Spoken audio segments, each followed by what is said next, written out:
Bonjour et bienvenue aux 12h30 à la une de l'actualité. Bientôt un registre de maladies congénitales pour les nouveau-nés. C'est ce qui est ressorti du premier congrès de la Société ivoirienne des chirurgiens pédiatriques tenu dans la ville de Grand-Bassam. Dans la ville de Gaza, près de 300 corps ont été exhumés de l'hôpital Nasser après le retrait de l'armée israélienne. Le premier congrès international des chirurgiens pédiatriques réunissant 16 pays et des partenaires s'est tenu récemment à Grand-Bassam, au sud-est du pays. Il a été décidé de la mise en place d'un registre de pathologies congénitales des nouveau-nés afin d'asseoir une véritable base de données pour la recherche scientifique. Il s'agira à terme de réduire de façon significative le taux de mortalité infantile. Théodore Zouzou, Clément Boukou.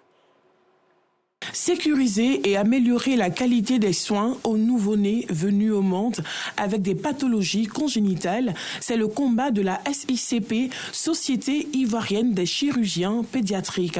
Pour ce fait, des assises constituant le premier congrès de cette corporation sont organisées ce jeudi 25 avril 2024. L'objectif premier, c'est d'abord de sensibiliser les pouvoirs publics, de sensibiliser les populations sur la problématique de la mortalité encore trop élevée des nouveau-nés que nous opérons. On ne souhaiterait plus qu'une femme enceinte mette un bébé dont elle n'a pas le statut de son développement. Désormais, tous les décès de nouveau-nés seront recensés, les causes de ces décès seront recensées et tout cela sera répertorié dans un registre de sorte à avoir des statistiques qui sont actualisées. Des communications, des réflexions et des ateliers sur les pathologies congénitales, identifier les différents maux qui contribuent à la croissance du taux de mortalité infantile et établir un registre. Cela va constituer une base de données favorisant la recherche scientifique.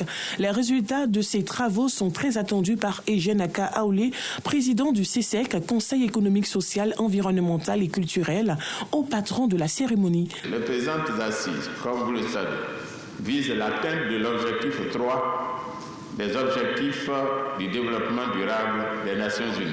Les attentes demeurent, notamment dans la détection des maladies congénitales, la sensibilisation des femmes enceintes afin qu'elles intègrent la nécessité de recourir aux spécialistes pour détecter d'éventuelles malformations congénitales, ainsi que la prise en charge des patients pour n'évoquer que ces aspects.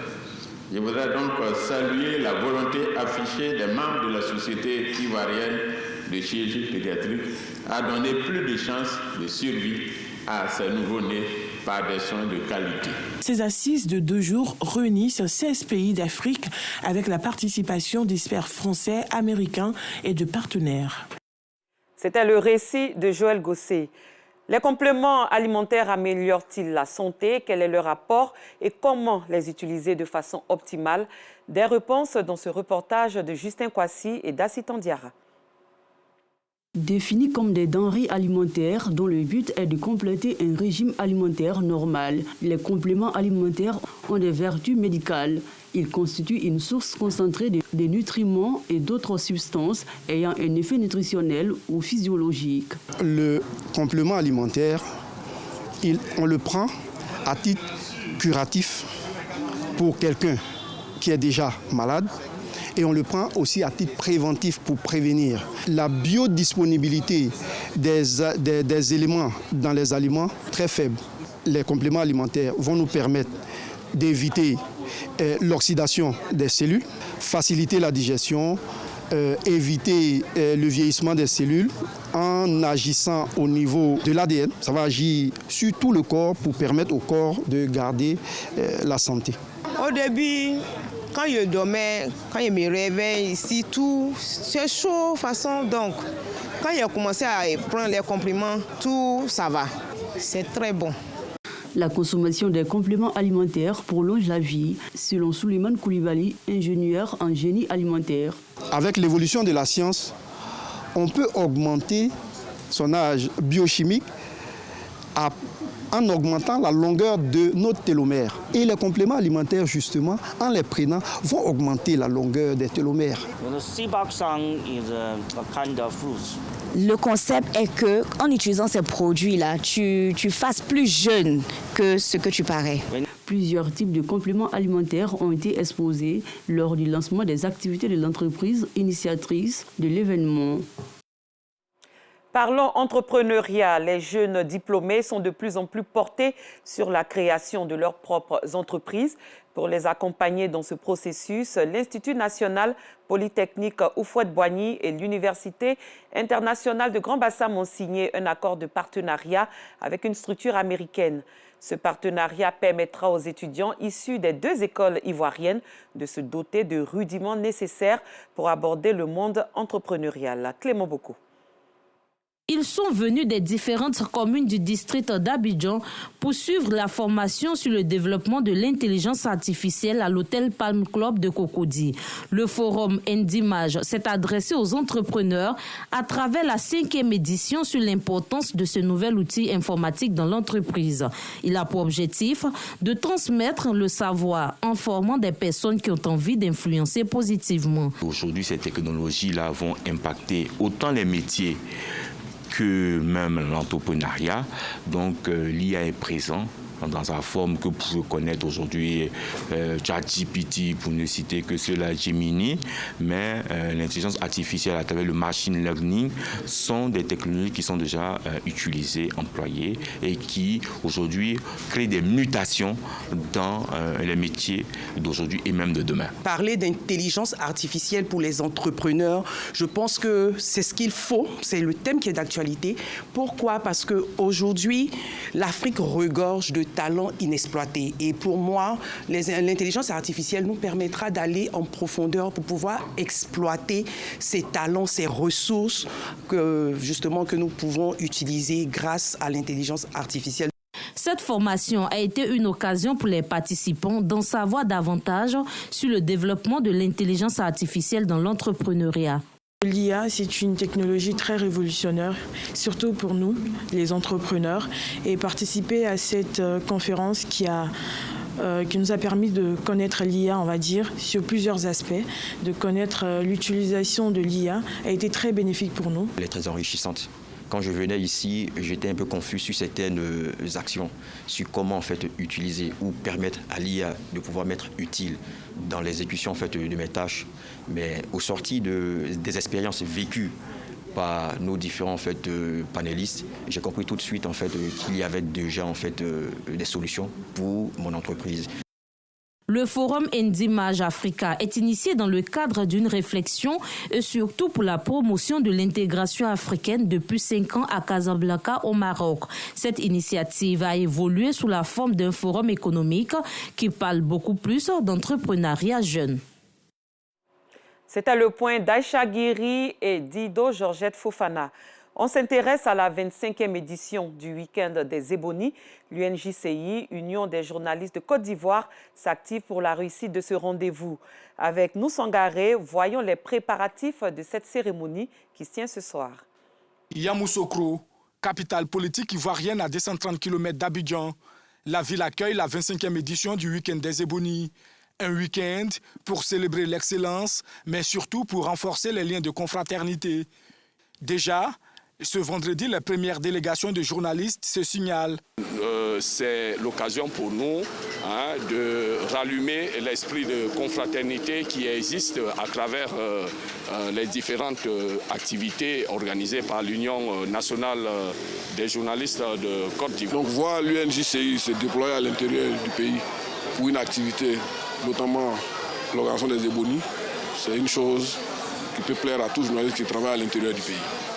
Lorsque des journalistes de toute corporation se retrouvent, il y a forcément le raffermissement des liens. Il y a plusieurs générations de journalistes. Comme je l'ai dit, moi j'ai commencé depuis 2005. Ça fait une vingtaine d'années. Et là, je retrouve des visages que j'avais perdus de vue. Donc il y a déjà ce rassemblement générationnel-là. Je pense que c'est une très belle initiative qu'il faut saluer déjà. Et je salue bien évidemment l'équipe de JC Koulibaly qui véritablement a transformé la nuit des Ébonies parce que c'était une seule nuit, un seul jour qui est devenu un week-end qui permet aux journalistes de venir, en plus de venir célébrer les meilleurs d'entre nous, de se récréer, de se reposer, de changer un peu d'air. Le village Éboni est le lieu où se tiendra une série de panels. C'est également l'endroit où les journalistes pourront festoyer à la tombée de la nuit, 3 jours durant. Ici, les équipes techniques s'activent au niveau de la sonorisation. Pendant ce temps, les hôtesses prennent soin des places assises. Tout est fin prêt, ouais, je peux dire qu'on est prêt dans l'ensemble. Mais vous savez, l'œuvre humaine n'est jamais parfaite. Donc, si on est prêt, mais il peut y avoir quelques accros dans la marche, dans le déroulé de notre programme. Mais globalement, nous sommes prêts. Les journalistes sont arrivés, il y en a qui sont encore en route. Au niveau de l'hébergement, ça se passe. La restauration, etc. Je peux dire pour le moment, nous sommes un peu satisfaits. Selon le président de l'Union des journalistes de Côte d'Ivoire, cette édition du Week-end des Ebonies s'annonce riche en débats et en échanges avec la participation de plusieurs invités de renom. Nous allons, avec les autorités de la ville bien sûr, avec le corps, les autorités préfectorales, administratives, municipales, etc., la chefferie traditionnelle, vont nous accompagner à faire l'inauguration du village des Ebonies, où nos partenaires exposent à travers les stands et interagissent avec les populations. Après cela, nous allons nous retrouver à l'hôtel président pour un panel de samedi. Le samedi, on commence avec le cross populaire à travers toutes les rues de Yamoussoukro. Ensuite, il y a le tournoi, la finale du tournoi de la confraternité qui va se jouer au stade de la Poste. Ensuite, nous allons nous reposer un peu parce que le soir maintenant, on fera la nuit de la communication, la nuit de l'excellence, où on récompensera les meilleurs d'entre nous. Où on récompensera les Ebonies, le super Ebony sera désigné en direct. Et puis le lendemain, on va se retrouver au barrage de Tabo. C'est une découverte, c'est un coin touristique que les journalistes ont besoin de découvrir. Et c'est là-bas qu'on va prendre le déjeuner et pour retourner sur Abidjan. Le journalisme face au défi de l'intelligence artificielle, thème de cette édition d'Ebony 2024. Bonjour Paris, c'est également ce samedi, dès leur arrivée à l'aéroport Orly en France. Les humoristes et les artistes chanteurs ont été très bien accueillis par les collaborateurs de l'ambassadeur de Côte d'Ivoire en France, mais également par les partenaires de l'émission. Ils ont été reçus à l'ambassade par Maurice Kwaku Bandama, ambassadeur de Côte d'Ivoire en France. Pargasoro Kone de Madongui est notre envoyé spécial à Paris.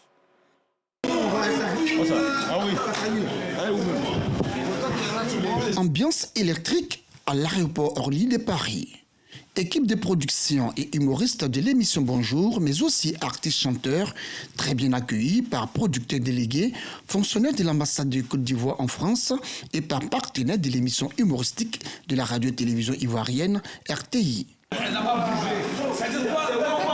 Humoristes et chanteurs se réjouissent non seulement de l'accueil, mais promettent surtout un spectacle haut en couleur à la salle de la Mutualité le samedi 27 avril. Je tiens solennellement à remercier le comité d'accueil d'être venu nous accueillir comme ça, ça nous touche. Ouais. Seulement, on vous demande de prendre les tickets. Voilà. C'est samedi. Nous, on ne parle pas beaucoup.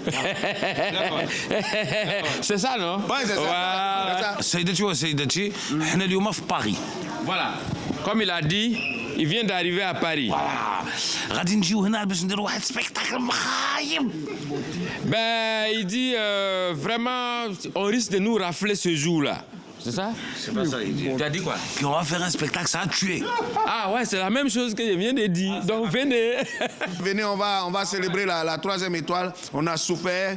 Donc on vient comme ça vous dire tout ce qui s'est passé à Abidjan. Vous allez savoir. Comme vous étiez ici, vous n'êtes pas bien vécu là. Ah, on dit. Après l'aéroport, direction l'ambassade de Côte d'Ivoire située dans le 16e 102 avenue Raymond Poincaré. Une fois arrivés, ils sont chaleureusement reçus par l'ambassadeur Maurice Kwaku Bandama. Je dis merci à la RTI, à nos artistes d'être ici chez nous en Côte d'Ivoire, ici à l'ambassade.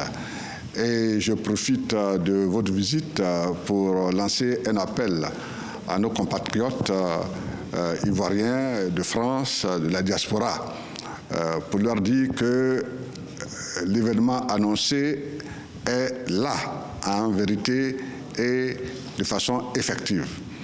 La RTI nous fait l'honneur, de façon régulière, de nous offrir ce grand événement qui est Bonjour.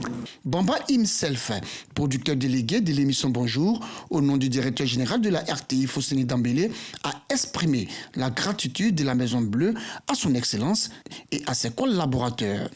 On voulait marquer le coup pour dire que la RTI, l'ambassade, la primature avec le Premier ministre, le ministre des Sports et des Cartes de Vie est avec nous pour nous soutenir dans cette activité qui dure depuis maintenant 4 ans. Pour le spectacle du samedi 27 avril, humoristes et chanteurs ont décidé de faire revivre au public les temps forts de la Coupe d'Afrique des Nations organisée par la Côte d'Ivoire, la CAN de l'hospitalité.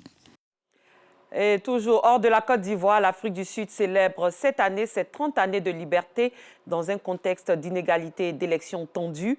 Il y a 30 ans, des millions de Sud-Africains se rendaient aux urnes pour voter lors des premières élections démocratiques du pays, après des années de domination de la minorité blanche qui a privé la communauté noire du pays de ce droit fondamental. Et plus loin, près de 300 corps ont été exhumés de l'hôpital Nasser à Gaza. Selon la défense civile sur place, un charnier a été découvert après le retrait de l'armée israélienne au début du mois. Les combats se poursuivent au Proche-Orient. Le Hamas étudie une contre-proposition de trêve à Gaza. Cette édition est terminée. Merci de votre fidélité. Bonne suite de programmes sur RTI2.